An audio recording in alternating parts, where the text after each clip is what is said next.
Welcome to this Paper 1 exam walkthrough for AQA GCSE Physics.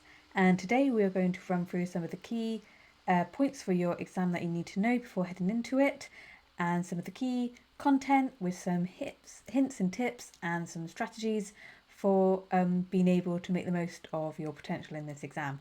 And so this video is applicable for both triple and combined students, and throughout the video we will be giving you some exam questions for you to try. So let's get started.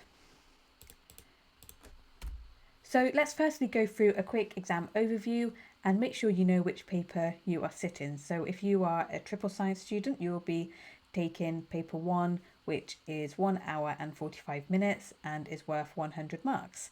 And this will make up about 50%, or exactly rather 50% of your GCSE. Whereas if you are a combined student doing the trilogy exam, you will be sitting your first paper, which is 1 hour and 15 minutes and is worth 70 marks. And this is 16.7% of your GCSE. And for both of these exams, you will have a mix of multiple choice, some short answered and some more structural responses. So that might be tables or filling in the gaps, and then also some open responses as well. So let's quickly go through an exam overview so you know which of your topics are relevant to this paper. So it's the first 4 ones. So you've got P1, which is energy, P2, electricity, P3, the particle model of matter, and P4, atomic structure. Now we won't go through all of the bits of the specification in this video, but the specification is your best friend. So if you haven't started revising yet, the specification is probably your first port of call to make sure that you know which parts of each topic here you need to know. And even if you've knee deep in revision already, make sure you go back to the specification every now and again to keep you on the right track. So also don't forget that alongside those topics, you've also got your required practicals. So for each required practical, you will need to know the hypothesis, the variables, so your independent, dependent and control variables, the equipment that is required and the purposes of each of these pieces of equipment, the method, how you collect your data, how you visualize your data, so what type of graphs you need, and finally some evaluative points, so errors, limitations of the method, and ways you could improve the validity and reliability of each method, as well as a brief idea of what the conclusion should be. And yes, that's a lot of information that you need to remember. But remember, you have done these practicals before, and you can find our cheat sheets on our website, which go through each of these for all of the practicals in turn. And just remember that you can use your own experience in the answers as well. So the practicals that might potentially come up in this paper are specific heat capacity, thermal insulation, resistance, IV characteristics and density. So there's a good mixture there of ones relating to P1 to P3. It might be used in a slightly different context to what you experienced in lessons, but essentially these will kind of guide you quite well into being able to answer the questions which have a similar sort of a practical which is similar to the practicals here, and should help you on your way. But really remembering to revise those required practicals will be a big help when it comes to the exam. So the key ideas of paper 1. Now these are ideas which you may have not thought about before, or things which you haven't covered in exams, or things you haven't covered since the start of your GCSE. But these are really what we've kind of been building to learn throughout your time doing physics.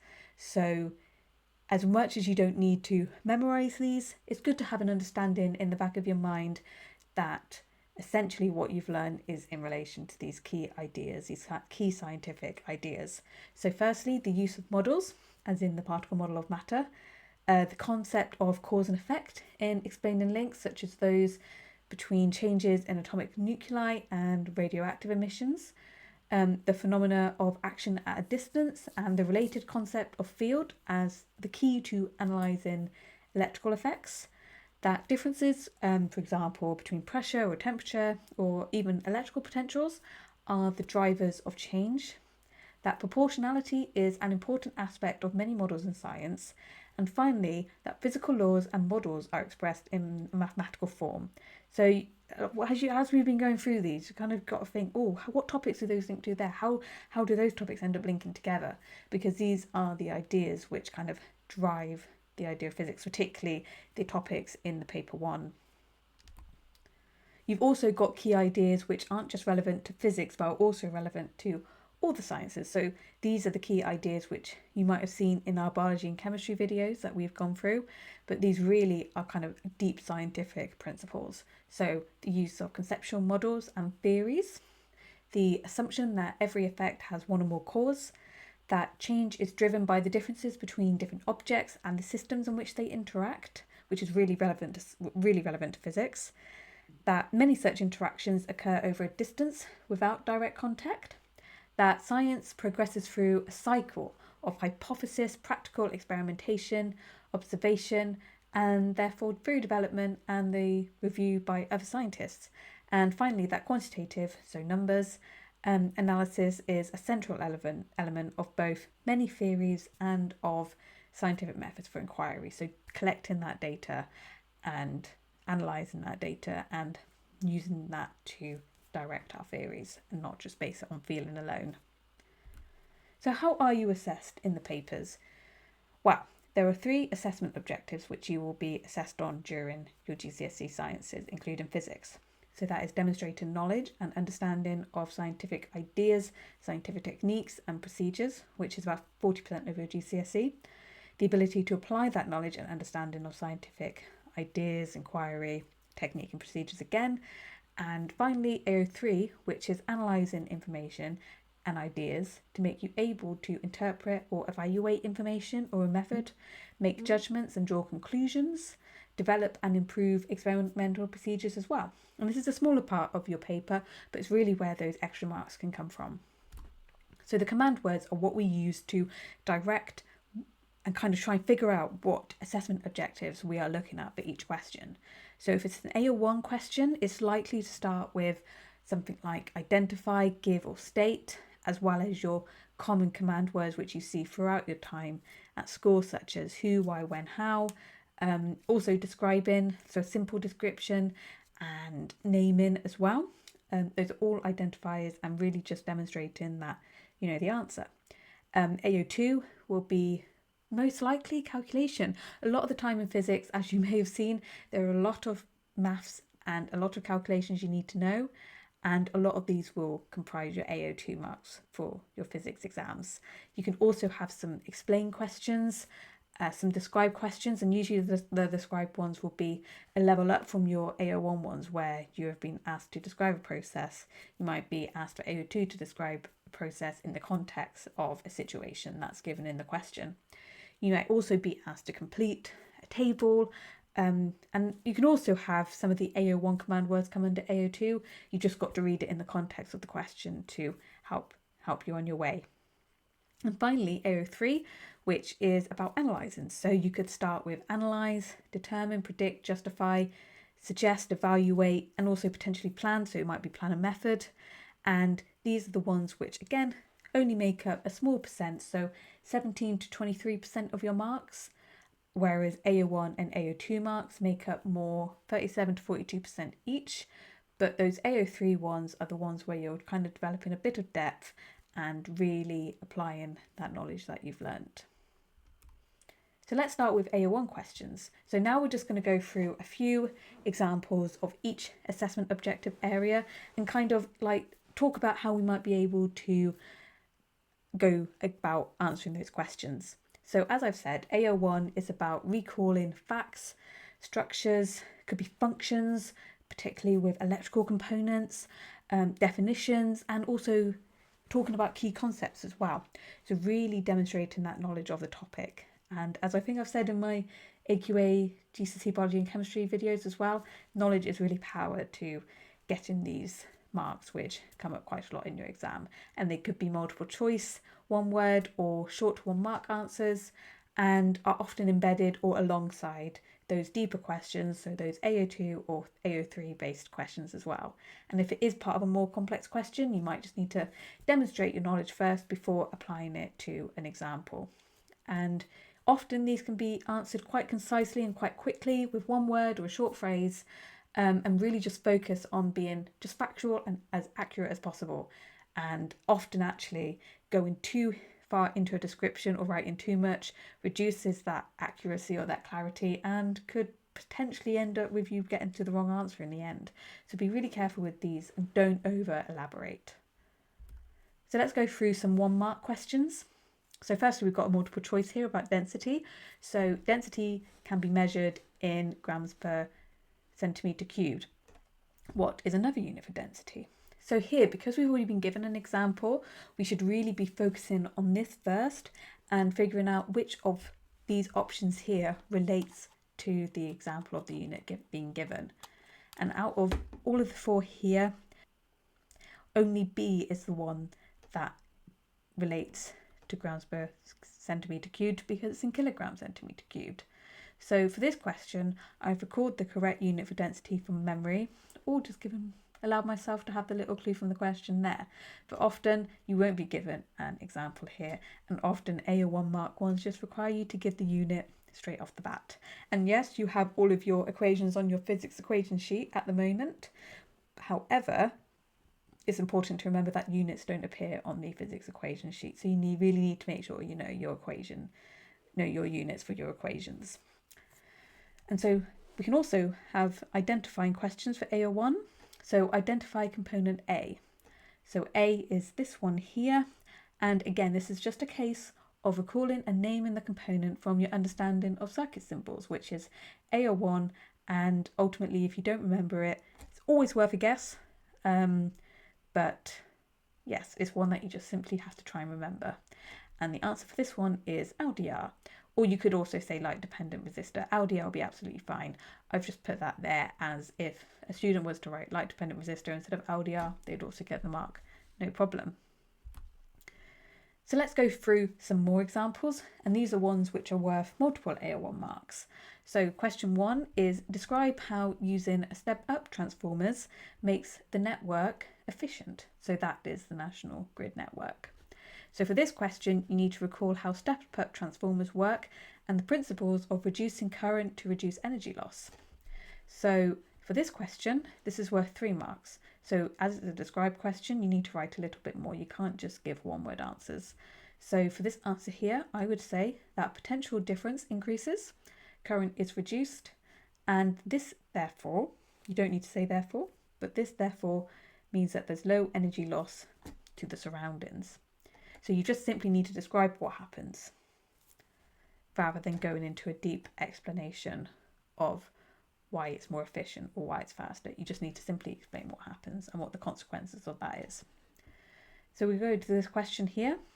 Question 2. Hydroelectricity, wind and natural gas are 3 energy resources.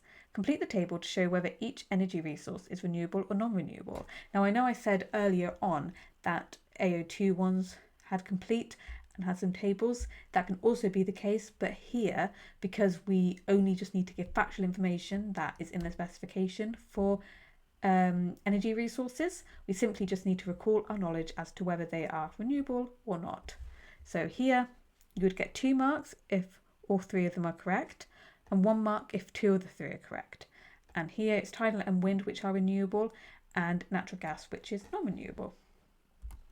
We've also got some examples here where AO1 skills make up part of the question, but it's not the whole question. So example 1, the kinetic energy of an athlete at position D is 1,500 joules. The mass of this athlete is 55 kilograms. So calculate the speed of the athlete at position A using this equation here and give your answer to 3 significant figures. So this is really at its core an AO2 question because you are making a calculation using the context provided and adding in the numbers and applying that information to your answer. However, as I've said before, we are not given units for many calculation questions, and this is not on your physics equation sheet. So when you need to recall the units and provide the units, this is an AO1 point. So this is stuff that you just need to remember, and remember that knowing them can get you those extra marks in these situations. So here it would be the square root of 2 times 1500 divided by 55. So that's the numbers we've been given in the question, which gives us an answer of 7.38 meters per second. So example question 2, what is the charge on a helium atom? And explain your answer. So here what you need to do is recall the basic structure of atoms, which is an AO1 point, and explain the balance of protons and electrons using your understanding of that concept. So what charge is on a helium atom? Because it's an atom and not an isotope or a molecule, we know that it is neutral, because protons have a positive charge and electrons have a negative charge, and each of those points are worth 1 mark. And then we just need to apply it to the helium atom, which is an AO2 point, that in a helium atom there are equal numbers of protons and electrons. And we just need to keep it as simple as that. We don't need to say in the case of an ion, which a helium atom wouldn't be, but by the by, we wouldn't need to go into any extra depth or anything like that. We just simply need to explain our answer, but most of that in its core is an AO1 point. So now it's your turn. So pause this video here and go back to the revision hub, where you will find a selection of exam style questions in our exam builder form. So these will be marked instantly using some AI, and you'll get some feedback on each of the questions you attempt, and they're broken down into AO1, AO2, 3, and then some extended questions as well. So go and have a go at the AO1 marks now, and then when you're ready, come back to this video and we will go through some AO2 questions for you.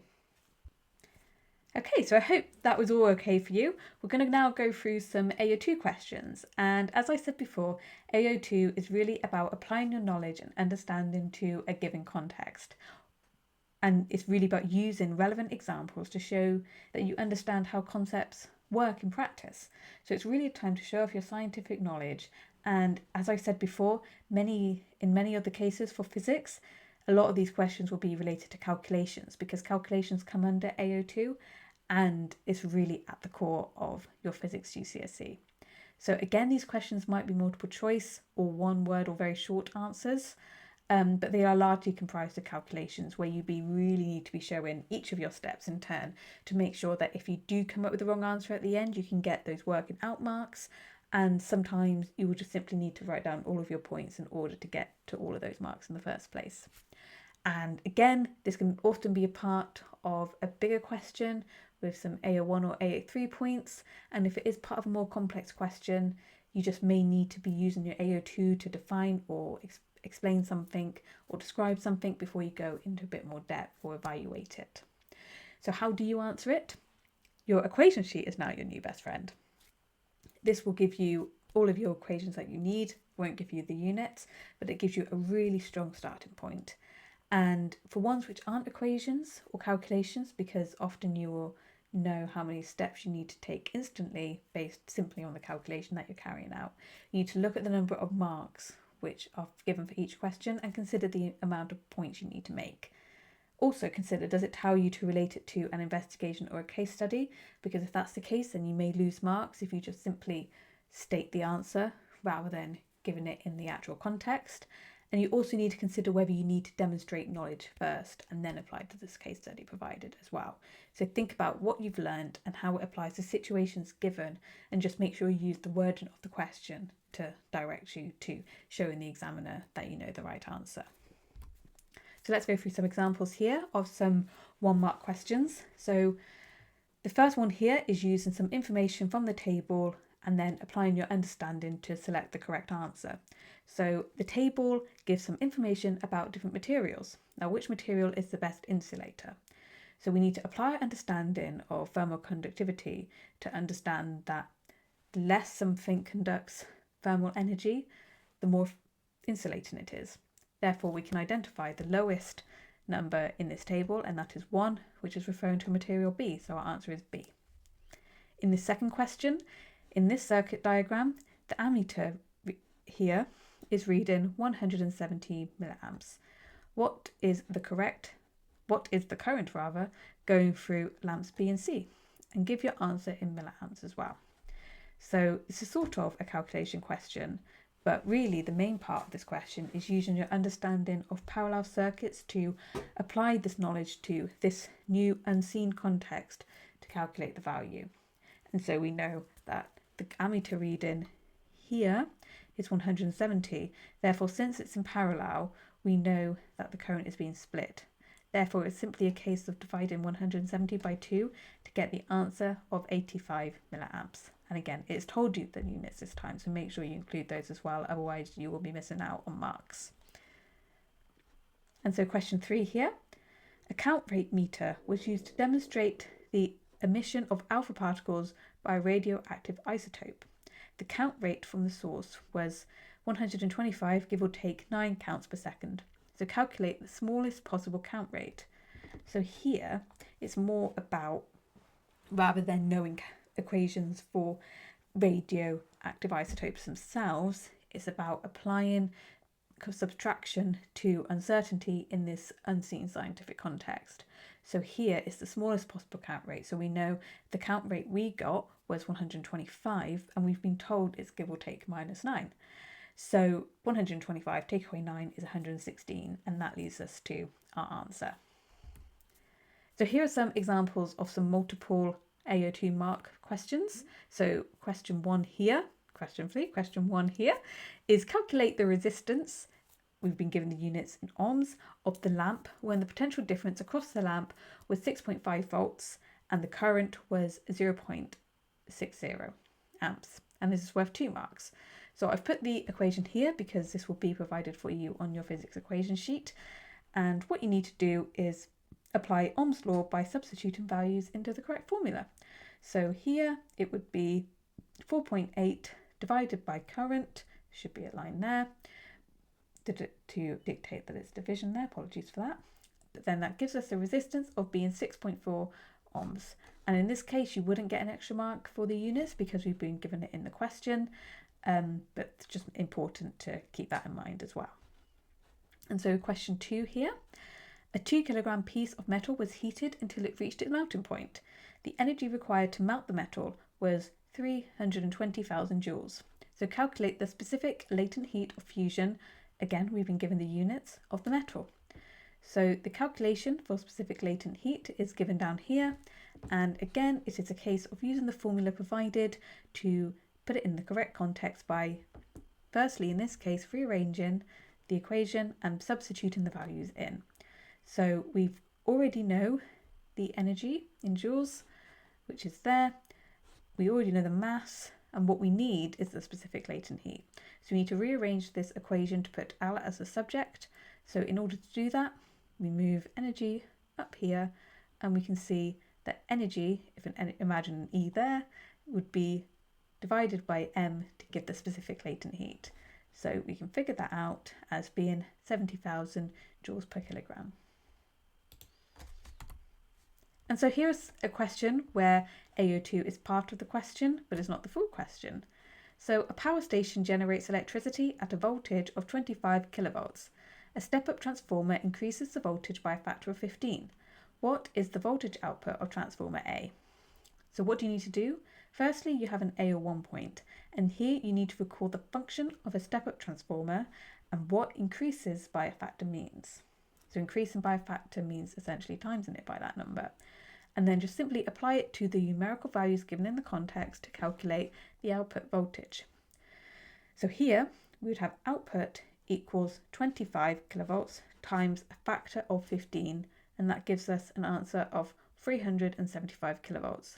And as you can see, this is quite a small answer and it is quite simple, but this is one where a lot of students actually fell short. And it's sometimes a case of taking a step back and realising, oh, I haven't seen a question written quite in that context before. But it's just taking a step back and thinking about what is the question asking me to do. And in this case, it was asking you to see what 20 times 15 was. So now it's your turn again. So now pause this video and go and have a go at some AO2 mark questions supplied for you on the Revision Hub page. So download it now and have a go and get some instant AI feedback and some marks, and come back to this video so we'll go through some AO3 questions. So AO3 questions are those type of questions you get where you really need to back yourself up, or analyse and evaluate a method to come to a position about how something is. So you're analysing a situation, potentially by breaking it down and explaining what's happening, or potentially evaluating the effectiveness of something, which could be a method, it could be an energy resource, it could be electrical circuit, and potentially you might be justifying your decisions or opinions with reasoning and drawing conclusions based on evidence that you have created or evidence that you've been given. So the question might look like analysing a circuit, an energy resource, or some information or some data given your opinion and backing it up with evidence.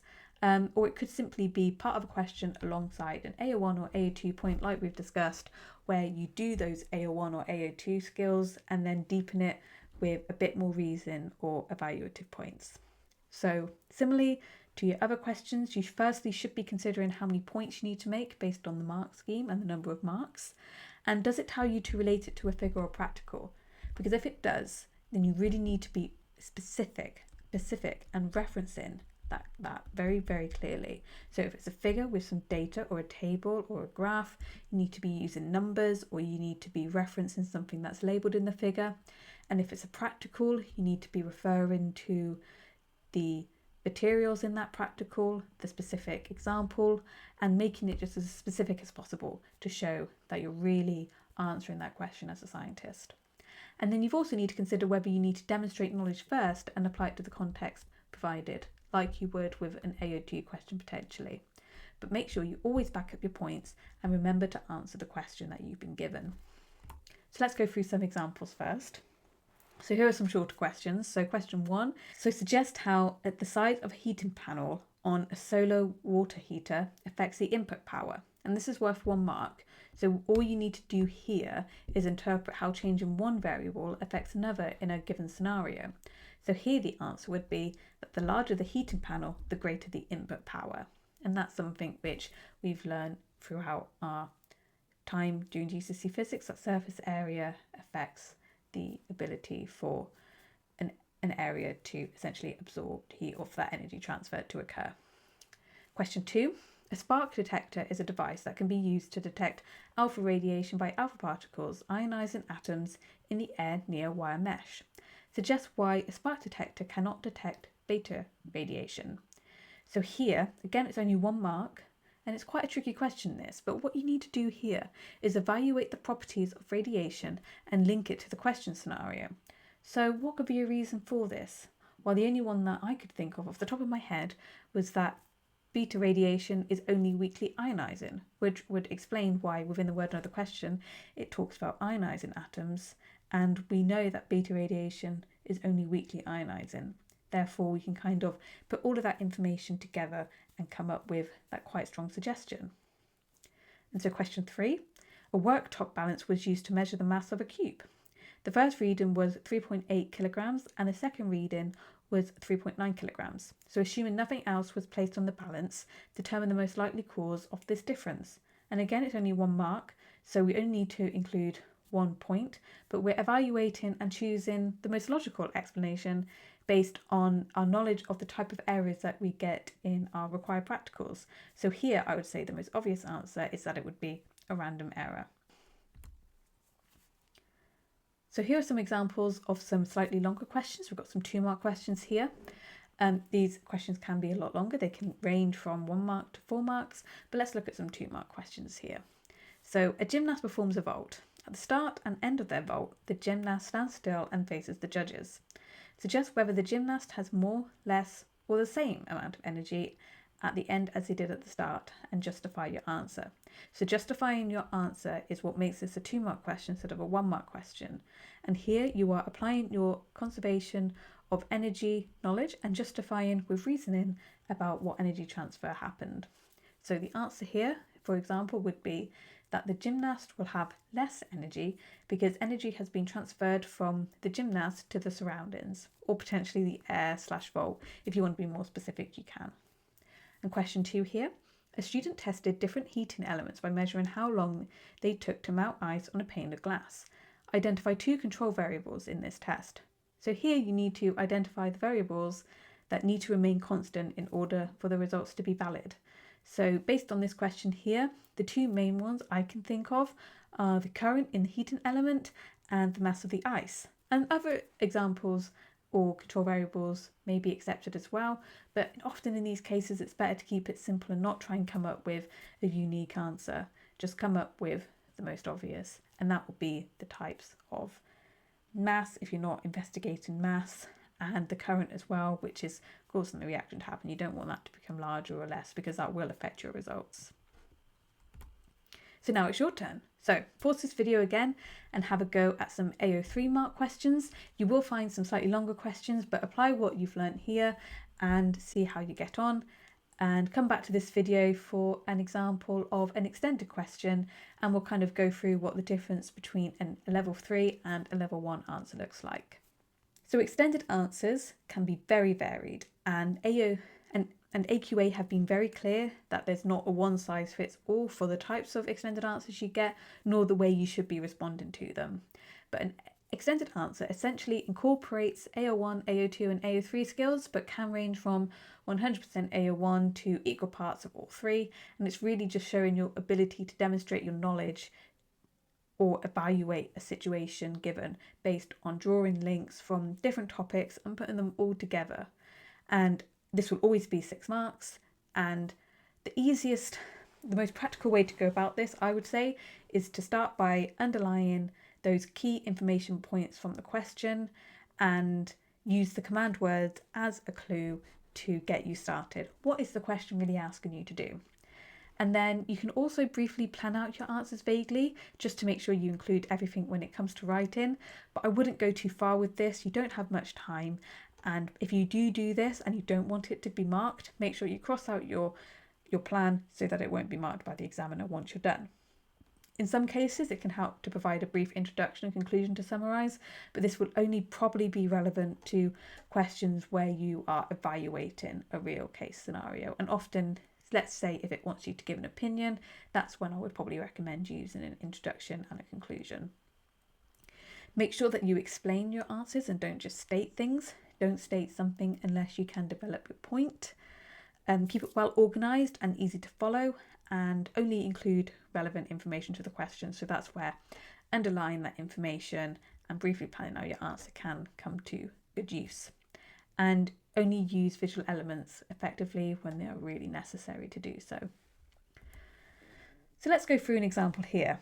And bear with me, this is quite a long answer which has got a lot of potential information that you could include, but we'll just go through some of the key points here to help you see on the next slide how a level 1 answer could be developed into a level 3 answer. So neon is a noble gas. As the temperature of neon decreases from 25 degrees to minus 250 degrees, it changes from a gas to a liquid and then to a solid. Explain the changes in the arrangement and movement of these particles, of the particles of neon as the temperature decreases. So this is largely an AO1 question, and you don't really need to go further than this. This is quite rare, but basically what you need to do is recall particle model descriptions of solids, liquids and gases, including how particles are arranged and how they move.